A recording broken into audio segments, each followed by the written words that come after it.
Makikita sa video na ito ang isang rider na nakadapa at nakahiga sa ibabaw ng kanyang motorsiklo habang tumatakbo. Kalaunan, nakadapa at nakahiga na rin ang isa pang rider habang humarurot sa pagtakbo. Nakuna ng naturang video ng isang vlogger na agad namang nag-viral. Dahil dito agad na umaksyon ang Land Transportation Office o LTO at naglabas ng show cause order laban sa mga rehistradong may-ari ng motorsiklo. Humarap ngayong Enero at 30 sa Intelligence and Investigation Division ng LTO ang dalawang lalaki na edad 16 na taong gulang kasama ang kanilang mga magulang. Kasama rin nilang humarap ang dalawa pang lalaki na sangkot sa insidente, bagamat hindi sila kabilang sa mga rider na mismong nakunan sa viral na video. Ayon kay LTO Chief Assistant Secretary Marcos Lacanilao, limitado ang kapangyarihan ng LTO sa pagpataw ng parusa dahil menor de edad ang mga sangkot. Sa amin sa LTO, kahit wala silang license dahil 16, pero pag umabot sila sa yung hustong gulang nila para mag-apply, hindi pa rin sila mabibigyan for 1 year.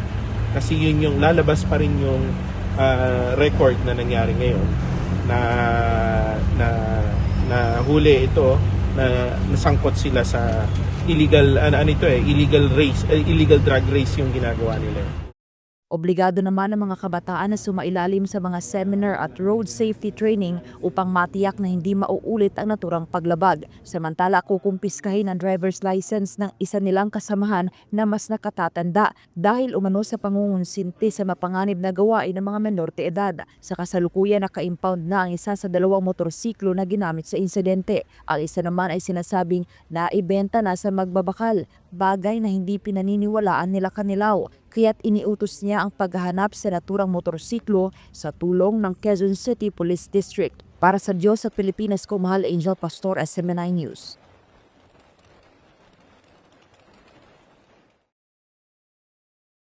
Formal nang inilunsad ng Department of Agriculture ang Farm to Market Road Transparency Portal. Sa pamamagitan nito, maaari nang makita ng publiko ang kompletong detalye ng bawat proyekto, kabilang ng eksaktong lokasyon, kontraktista, halaga ng proyekto, petsa ng pagsisimula at pagtatapos. Nag-ugat ang paggawa ng Transparency Portal dahil sa isyu ng katiwalian sa bansa sa implementasyon ng mga flood control project.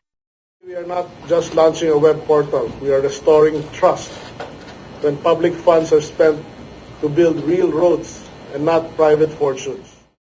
Sa Transparency Portal, makikita ang mga nauna ng mga proyektong nagawa ng ahensya gaya na lamang na mahigit 3,000 kumpletong FMR mula 2021 hanggang 2025 na nagkakahalaga ng halos 80 billion pesos. Ang kaibahan ng FMR Watch Portal sa sumbong sa Pangulo website ay maaaring mag-report ang publiko sa kalagayan ng mga proyekto sa kanilang lugar. Kinakailangan lamang magrehisto sa portal kung saan pwede nang magpadala ng mga litrato sa posibleng ghost at substandard project. Tutugunan naman ng Department of Agriculture ang mga reklamo o sumbong ng publiko sa loob ng 48 oras. Ang maganda rito, since kami may hawak ng program, we will continuously develop this para maging mas efficient. Kasi pati dito, kasama din dito yung ila-live eventually, pati mga biddings.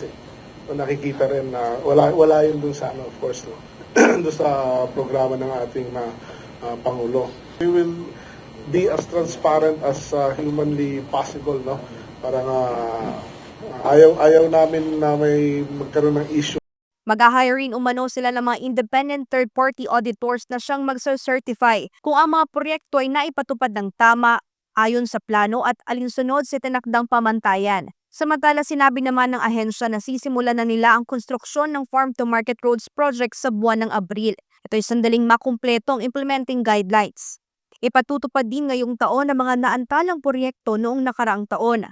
Ayon kay Dave Buffett Director Christy Polido, tinatayang gagastos ang gobyerno ng humigit kumulang 15 milyong piso para sa bawat isang kilometrong farm to market road.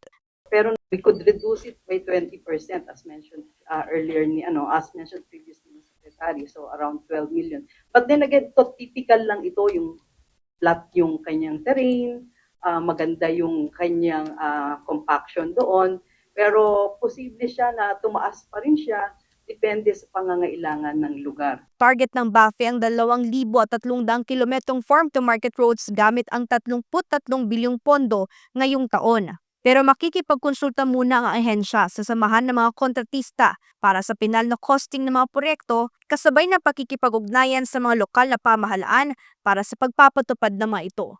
Para sa Diyos at sa Pilipinas kong mahal, ito si Sheena Torno, SMNI News.